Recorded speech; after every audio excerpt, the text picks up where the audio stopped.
Bismillahirrahmanirrahim. Assalamualaikum warahmatullahi wabarakatuh. Alhamdulillah wa nusalli ala rasulillah. Bismillahirrahmanirrahim wa alaihi natawakkal. Rabbi israh li sadri wa yassir li amri wahlul 'uqdatam min lisani yafqahu qawli ya fattah ya alim. Nasrun minallah wa fathun qarib. Teman-teman yang saya cintai, alhamdulillah kita sudah memasuki bulan dikategorikan Syahrul Hurum, yaitu bulan yang sangat dimuliakan oleh Allah Subhanahu wa taala. Salah satu bulan yang dimuliakan oleh Allah Subhanahu wa taala yaitu bulan Rajab.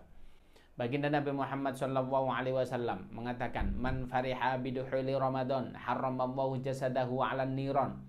Barang siapa yang senang atas datangnya bulan Ramadan, maka diharamkan jasad kita ini dijilat api neraka. Senang aja itu. Tetapi kan ekspresi orang itu dalam mengekspresikan senang itu kan banyak hal ya. Ada yang senang ya prepare untuk datangnya Ramadan.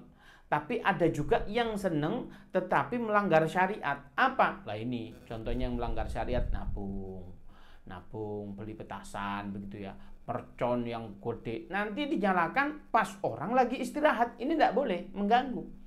Karena apa? Satu, mengganggu. Dua, membahayakan diri. Boleh sesekali-kali petasan itu tidak masalah, tetapi momennya yang pas. Mungkin pas Ramadan, mungkin pas Lebaran, orang-orang pada seneng-seneng nggak apa-apa, tapi harus mengetahui standarnya yang aman begitu ya. Jangan sampai bisa mencelakai diri kita, jadi nggak perlu gede-gede, boleh.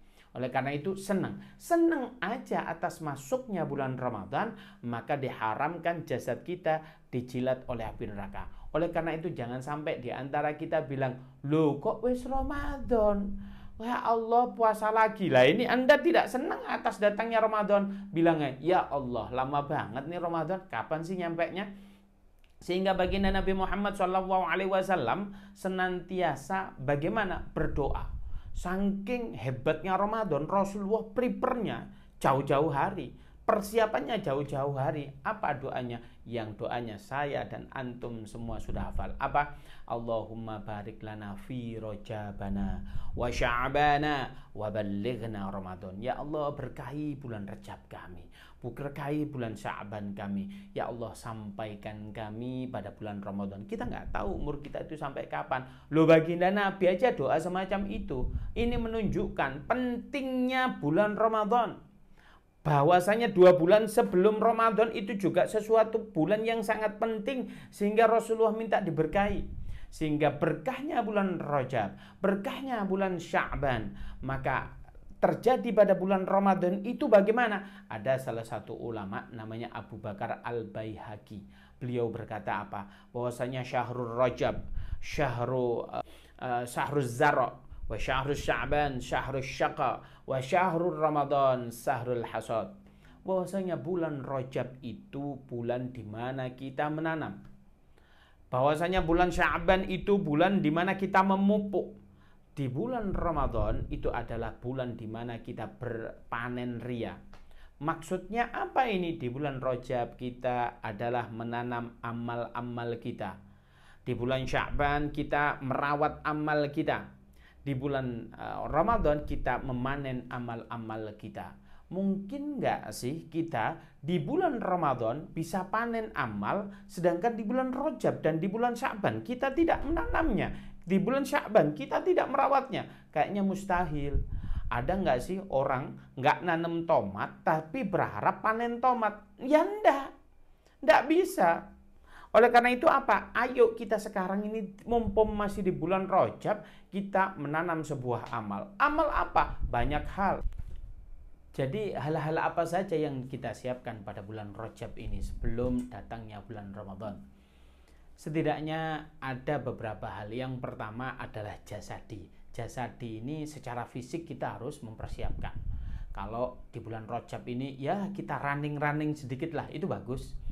Nah, kita latihan untuk berpuasa, itu bagus. Kita pola makan kita rubah. Yang tadinya jendela makannya full dari jam 6 sampai malam makan terus, kita kurangi dong. Jendela makannya mulai zuhur, bagus. Maknanya kita sudah memulai fisik ini dari sekarang. Nah, mumpung di bulan Rajab, ayo kita latihan berpuasa. Ini adalah latihan fisik kita.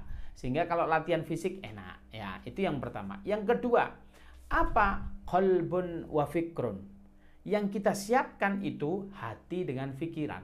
Dengan cara apa? At-ta'lim, dengan ta'lim. Kenapa? Hati dengan pikiran ini harus kita siapkan. Iya, kalau hati kita tidak pas dalam menjalankan ibadah, maka kita tidak enak. Apalagi pikiran kita, ini benar nggak sih yang kita lakukan? Ini kalau gini sah apa tidak sih? Kalau ini enggak, maka kita harus taklim. Taklim tentang apa? Ya ilmu mempelajari tentang Ramadan. Baik itu puasanya, baik itu fadilahnya, baik apa yang kita dapatkan, apa-apa saja yang kita dapatkan di dalamnya. Maka itu harus kita kaji betul. Maka hati kita akan tatma'in. Hati kita itu akan tenang kalau kita sudah mengetahui ilmu apa yang kita perbuat. Jadi kita berpuasa, tahu ilmunya. Oh iya, kalau saya begini batal, kalau kesini sah, kalau begini mengurangi nilai puasa. Kita harus paham. Maka yang pertama tadi jasadi, yang kedua adalah qalbun wa fikrun. Lalu apa yang ketiga? Yang ketiga ini adalah ruhi.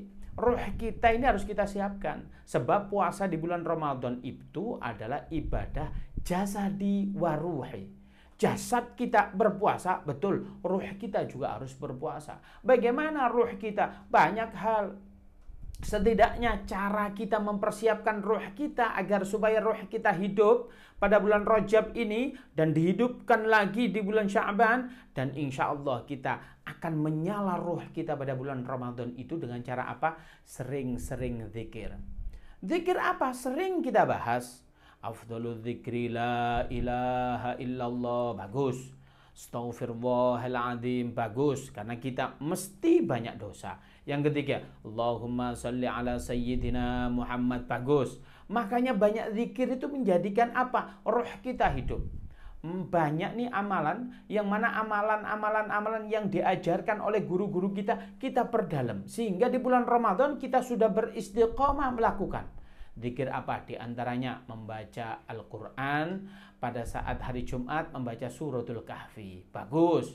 Kalau malam hari kita disunahkan untuk membaca suratul Yasin, bagus. Zikir-zikir atau pendekatan diri kepada Allah Subhanahu wa taala melalui tilawatul Quran itu merupakan persiapan ruhi kita. Lalu apa persiapan yang keempat? Persiapan yang keempat adalah mali. Apa mali? Harta kita. Kita lihat, walaupun di bulan Ramadan kita tidak berpuasa, tetapi kalau kita hitung, operasional kebutuhan keluarga kita lebih besar daripada hari-hari biasanya.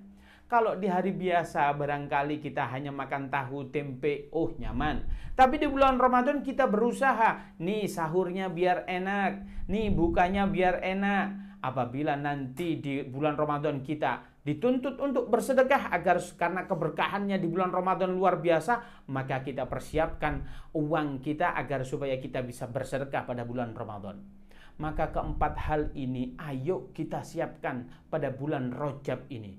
Yang pertama adalah jasadi, yang kedua qalbi wa fikri, yang keempat adalah ruhi, yang ketiga adalah ruhi, yang keempat adalah apa? Yaitu mali.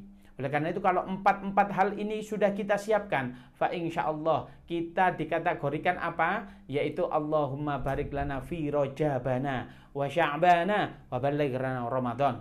Akan diberkahi oleh Allah Rejabnya, Sa'bannya, dan insya Allah disampaikan pada bulan Ramadan. Begitu juga apa pendapat Sayyidina Umar, bukan Sayyidina Abu Bakar, bukan Sayyidina Abu Bakar Khalifah, tetapi Sayyidina Abu Bakar Tabi'in. Beliau berkata yang dikatakan di awal tadi apa? Mengatakan bahwasanya syahrul Rajab itu adalah syahrul zara, wa syahrul Sya'ban syahrul syaqa, wa syahrul Ramadan syahrul hasad. Bahwasanya di bulan Ramadan Rajab ini adalah bulan di mana kita menanam. Inilah yang disebut kita menanam, persiapan bulan Ramadan. Bulan Sya'ban tanaman kita sudah kita pupuk, kita sudah terbiasa tilawah dan lain sebagainya. Maka yang keempat, yang ketiga, insya Allah kita akan memanennya pada bulan Ramadan. Maka di bulan Rajab ini ayo kita yang pertama latihan untuk datangnya bulan Ramadan. Itu yang pertama yang kita siapkan fisik kita. Berarti apa? Kalau di bulan Ramadan kita berpuasa, ayo kita puasa. tetapi banyak seliweran hadis-hadis, bukan dhaif tapi hadis palsu. Hadis palsu tentang apa? Bulan Rajab. Maka kalau hadis palsu itu, kalau hadis dhaif itu dikatakan oleh baginda Nabi, tetapi perawinya ada yang dhaif. Itu dikatakan dhaif. Tetapi kalau hadis palsu sama sekali tidak nyambung kepada baginda Nabi Muhammad SAW. Ciri-ciri hadis palsu itu fadilahnya kegedean. Ini siapa yang 1 hari puasa di bulan Ramadan, wah pahalanya gede banget. Ini pasti hadis palsu. Bahkan ada hadis ini viral, barang siapa yang membahagiakan istrinya, maka dia akan mendapatkan surganya Allah. Oleh karena itu istri-istri ini bilang apa? Ya sudah Pak, ayo kita shopping ke mall. Ini pasti hadis palsu yang memproduksi ibu-ibu ini. Ada juga bapak-bapak juga memproduksi hadis. Barang siapa yang memperbolehkan suaminya kawin lagi, maka jaminan surga bagi istrinya. Nah ini pasti bapak-bapak yang produksi. Oleh karena itu kita jangan sampai mengadopsi, mengamalkan hadis hoak. Kalau kita berpuasa pada bulan Ramadan, memang ada tuntunan dari Rasulullah, tetapi bukan itu menyebabkan fadilahnya segede itu. Rasulullah tidak pernah berkata semacam itu. Oleh karena itu, ayo kita latihan berpuasa pada bulan Rajab ini. Di bulan Sa'ban maka kita memupuk puasa kita. Maka di bulan Ramadan kita sudah memanen amal kita. Kita nggak berat pada bulan puasa pada bulan Ramadan. Sehingga ayo dong kita prepare. Kalau di bulan Ramadan kita disunahkan untuk tilawatul Quran, maka ayo kita perbanyak tilawatul Quran. Kalau kita latihan nanti qiyamul lail, ayo kita bangun di malam hari. Kenapa? Tujuannya kita menanam amal agar supaya di bulan Sa'ban kita sudah terbiasa. Maka kita di dalam bulan Ramadan sudah mendapatkan ladzatul iman, yaitu orang sudah terbiasa. Baik.